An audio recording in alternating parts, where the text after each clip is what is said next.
What is up, crawler fans, RC enthusiasts, and social media surfers? I'm your boy Josh with Texoma RC, and those are two baddies on the rocks today. We are at Waterloo, ready to play. So we got Craig in the front, rocking the Injora Capra style buggy. Absolutely super duper cool. Love that way that thing looks. I haven't built mine yet, so I can't say about that, but it looks like it went together very, very well, and just cannot wait to build one. The Injora buggy, by the way, Craig has named it the Mud Buggy, and that probably comes from the Mud Boss tires, but the Mud Buggy.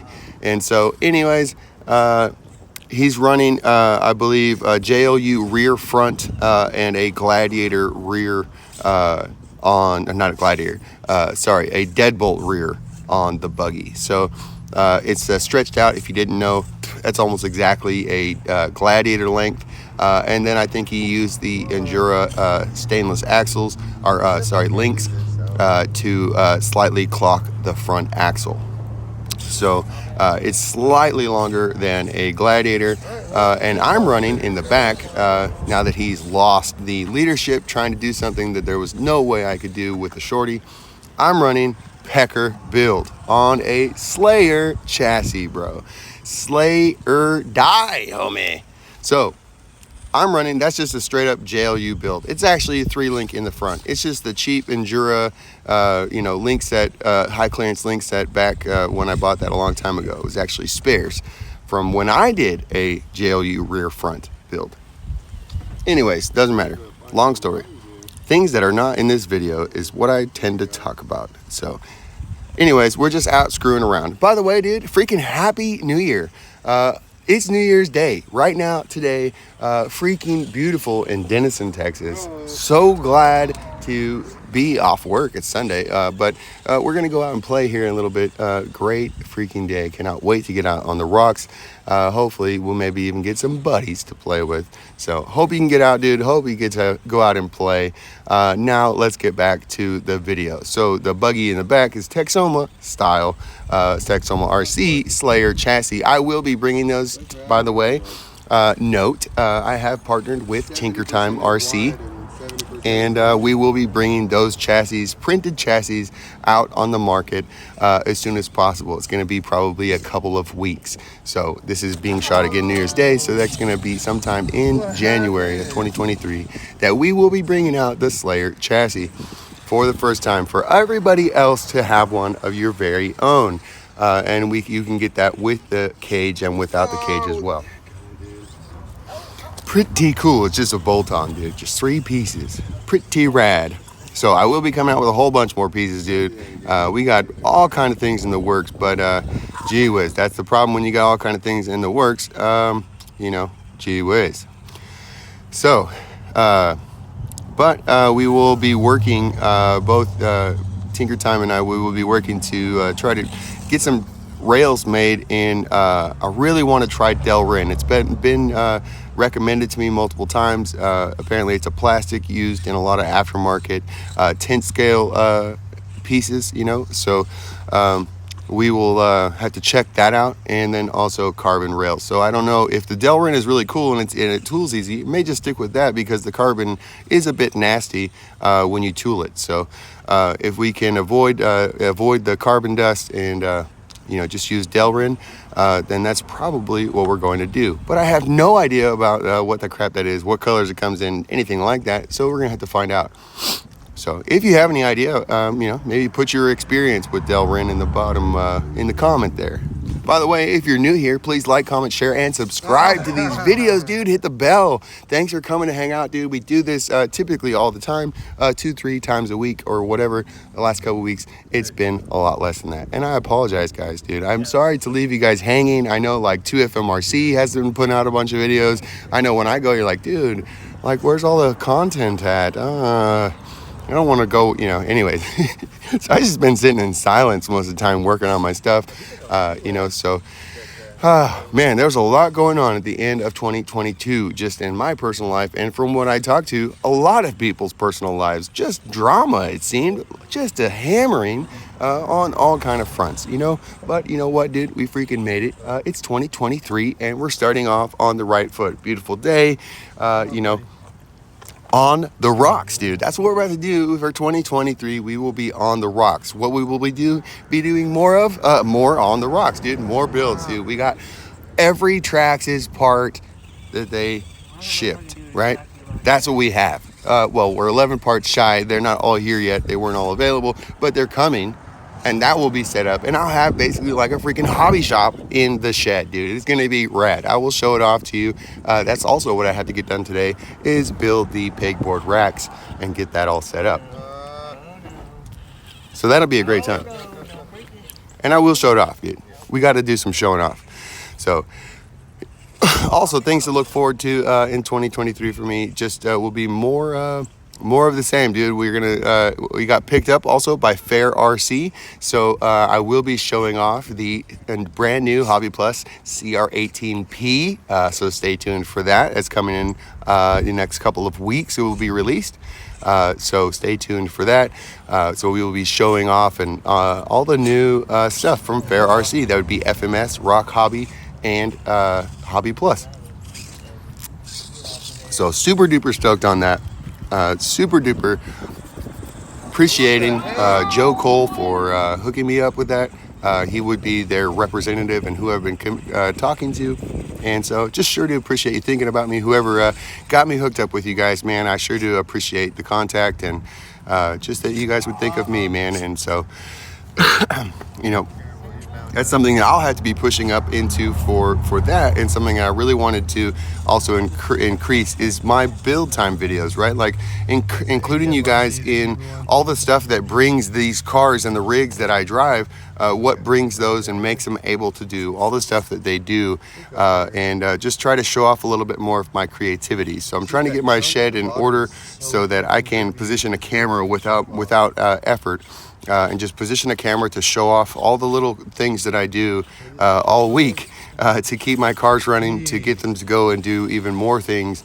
And you know, a lot of times I just haven't included you guys in the past because, you know, I get a wild hair and I just want to go. I wanted to get it done, and you know, having to stop and position cameras and all that kind of stuff, it's just, it totally kills my you know, harshes my mellow, you know what I'm saying? Like, not cool, bro. Like, and so if I can you know, think in advance and get that set up so that when I do want, all I gotta do is just hit record, you know, like, and just share that with you guys. So I will be trying to work on that. That's one thing I really want to increase, and then just breakdown videos and showing that's just on the table. So all that type of stuff is what I'm also going to really try to work in 2023.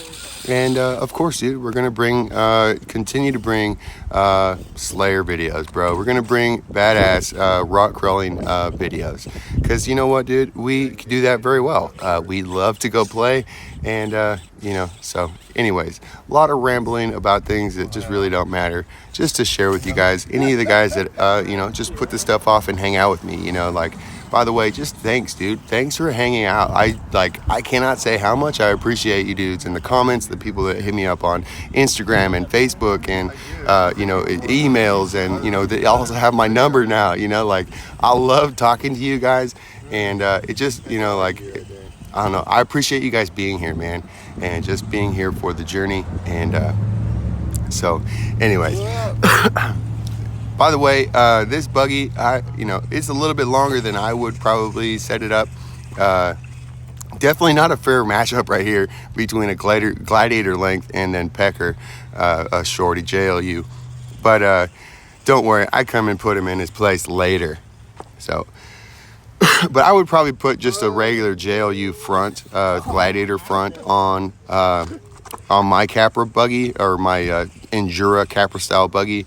And I don't know if I'll leave it a shorty. I may go ahead and put a deadbolt rear. I was thinking about probably putting the Mofo trailing arms on mine, so that it had a little bit more flex and could use the stock mounting positions. And so that's probably how I will set mine up. I don't know for certain. I may swap Pecker over. I don't know. But I think that the Capra build, or the Injora Capra buggy, would look best with a shorty, as a shorty. That's how it looks like it's designed to be made. And so, you know, I prefer the shorter front end. Okay, so we just switched cars. We were going to show off this. I actually wanted to battle Pecker versus the cliffhanger in the back. That's what I intended to do. But then he wanted to one-up me and bring out his Injora buggy when he saw that I was filming. So that's what we did. So I pulled this out. So this is my buggy that's actually the same length as his build. I'm running the exact same lengths as the his Injora Capra, but it's not near as wide. So we're gonna try this turn up, and dude, we pulled these rigs and neither one of us could make it. I got pissed off, dude, that we couldn't make this, and we just went ahead and put the rigs up. I was, you know, I was just driving Pecker, and you know, Pecker is super duper wide, incredible stable, and then I go to this, and as long as you're going forward, backward, this thing is insanity to drive. I love it. It's just more tippy, and so you'll see. I gave it one more chance. You know, both these tires, these are probably my favorite tires that I have, are the Trail Warriors, by the way. And it just sucks right here. He's just not able to, in the cliffhanger, he's just not able to get it to bite. And it just, on the passenger front, it just keeps pushing right across there. And he just can't get it to go up.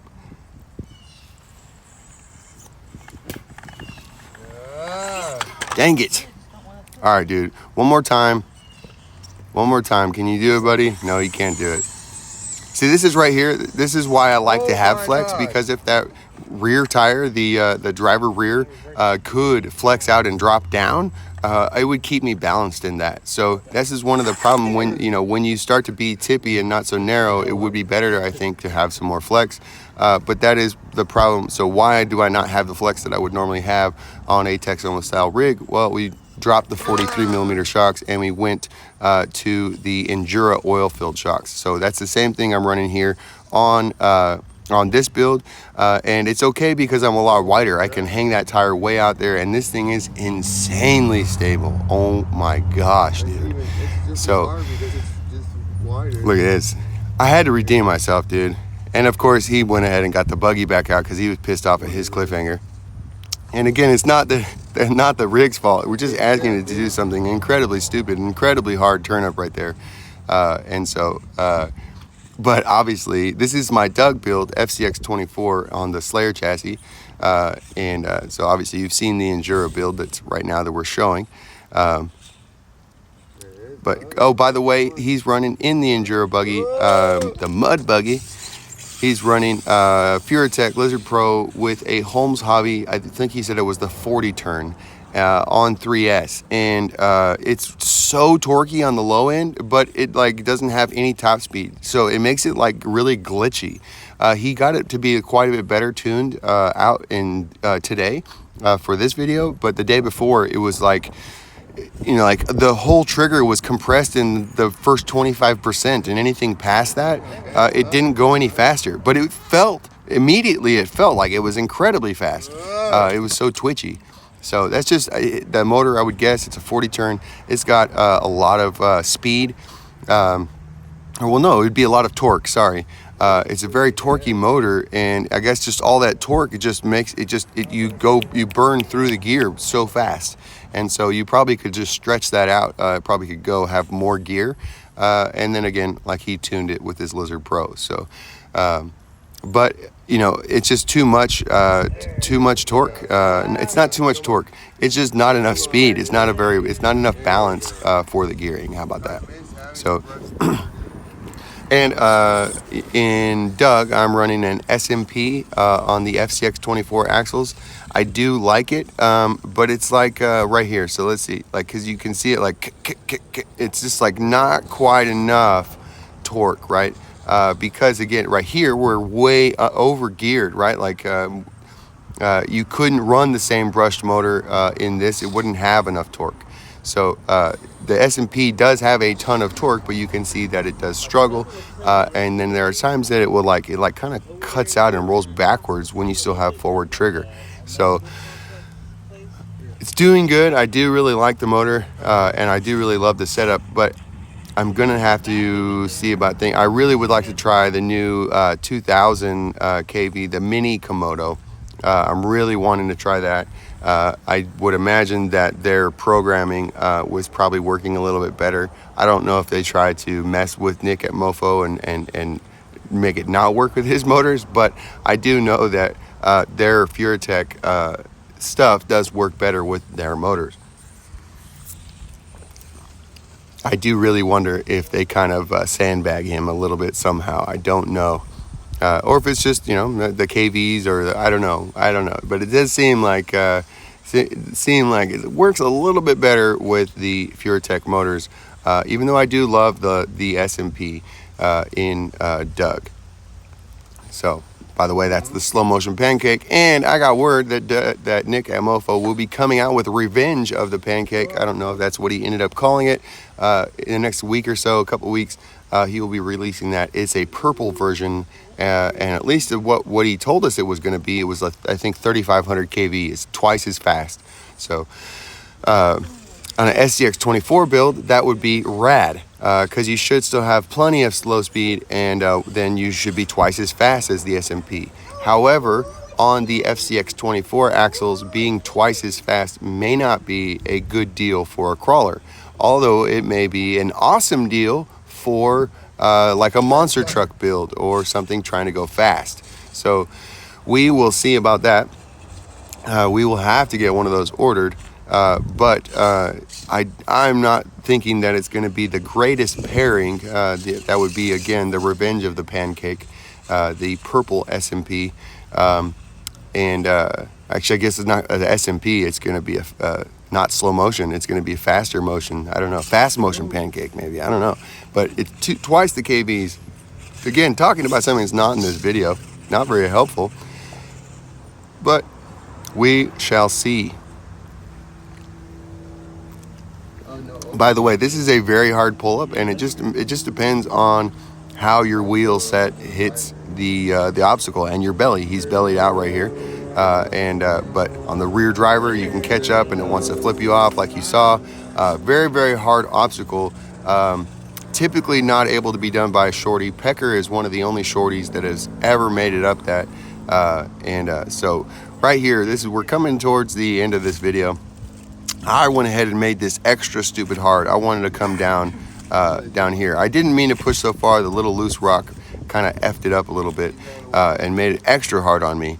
But when I enter this next obstacle, my rear end is too far towards the camera, right towards the driver. It needed to be farther to the right, to the passenger side. So it takes me a few attempts to get the rear end to be where it needs to be. But then you'll see Craig comes down in here and stays to the high side, and his rear end is in the perfect spot and goes right up. So it's not a matter of one being more capable than the other. It's just that he hit the obstacle after having seen what I had to do to correct, and he tried something different that worked out for him. So very, very difficult. Again, this is another one that very, very hard. You have to be long enough and tall enough, but then also being wider makes it even steeper. So it's just what happens when you're in a V-notch, and the compromise of having wide versus not so wide. And sometimes it's better and sometimes it's not, and you just got to work with what you have. But both of these rigs are just insane. We need to get a flat skid on this mud buggy, one of the Texoma style flat skids. Super nice. So because that is one of the things, being a belly dragger, not having a flat skid, that was one of the things that really held him up a couple times, just not being able to smooth transition over something. And again, I'll have the flat skid. I haven't tried to pair it with another chassis. It's going to hang down, obviously, because it hangs down to cover the links, so that it's a smooth transition over the links. But it should work. We'll have to try that. It should work with other, as long as it's not the C channel. Any of the aftermarket chassis, it should work with. That is for the Scx24, because it is an Scx24 transmission skid. So I do really want to make this right here. Is just an obstacle that I've always wanted to do. The water is down low enough to try it, and it I have made this with a rear steer. When Crevice was running in a rear steer, I did make this line, but it's stupid. I don't remember if I left Craig's attempt in. I think I left Craig's attempt in here. So I did make it, but that was a remote. I wouldn't have made it without the save. So not very good. Not very good. Rear end is completely hanging there, by the way. Oh, did I fall off? No, Craig falls off right here. So this is just, I should have got a little bit of a different angle. Like his front axle, yeah, it went vertical and then he flipped off. A little twitchy, into the water. Everything's okay. We did attempt it one more time, but I took those out just because we don't need any more fails to make this any longer. But anyways, dude, I sure do appreciate y'all for coming to hang out and watch these silly little crawlers just go over different things. And really, we're still learning these rigs, especially Craig. He hasn't, he's only driven that out I think 2 times now. It was the second time out, and just did a little bit of tuning in between. So expect more from to see more of that. Again, I will get my my buggy built. I don't have really parts to get a full build out, so I don't know if I'll swap one of these over or see about getting other things. I don't have a whole lot of spending money at this time trying to get everything ready to get the chassis out for you guys. My RC money has to go to bringing you guys cool parts. So, but then you guys could maybe hook me up, dude, and I'll be able to build some cool stuff again. So, so if you guys hook me up and build cool stuff, then I can turn around and build more cool stuff, and then we'll be bringing more chassis out because we got other cars, and also I gotta do a BOA build. If you don't know what a BOA build is a battery on axle. So I think I'm gonna have to completely redesign my chassis for that. I don't know if it'll be a special BOA chassis or maybe I can make it work with some of the like the Traxxas has such longer shocks, right? We're coming into much longer shocks, and when you don't use double barrels, they don't collapse down far enough. So that's one of the limitations with my chassis is I've made it to run with 43 millimeter Injora typically, or any of the double barrel shocks. And so that you can get it to slam down absolutely as low as possible, but then have the dropout from the 43 millimeter shocks to be able to pull yourself over ledges like what he stuck right here. So he is running 43 millimeter shocks, but because he is stretched, they're not using all of the travel. So if he had different shock mounting positions, he could get way just a much better control over his vehicle. So that's again one of the reasons why I probably won't stretch the rear or stretch either front or rear on that buggy unless I used the trailing arms from Mofo RC on the rear. So if you didn't know, the Mofo trailing arms are deadbolt length, but they have a shock mounting spot in the middle of the link, which allows you to mount the shock much farther forward, and then would allow for far more travel, which is a good thing if you keep it under control. If you see the rear of the buggy right there, that's my new style of rubber banding, just to go around the upper link mount and then over the shock, and it helps keep it, allows it to flex, helps keep it much better under control, and really liking that. I was just running a single down. On my wood chassis, I made a special deal that you just run a single down held by a screw, single rubber band held by a screw, and so this was much better design. I definitely like it. We're still improving, man. We're still improving, and keep going, dude. Cannot wait to, like I said, redesign the chassis for it. Because like Doug is pretty good, but just especially with the Injora or the oil-filled shocks, which I really like, they don't collapse down as far. And so my shock mounting and how my body's set up is different. So I'm gonna have to rethink that and probably check out the different shock options. Nice flip. Anyways, have a good one.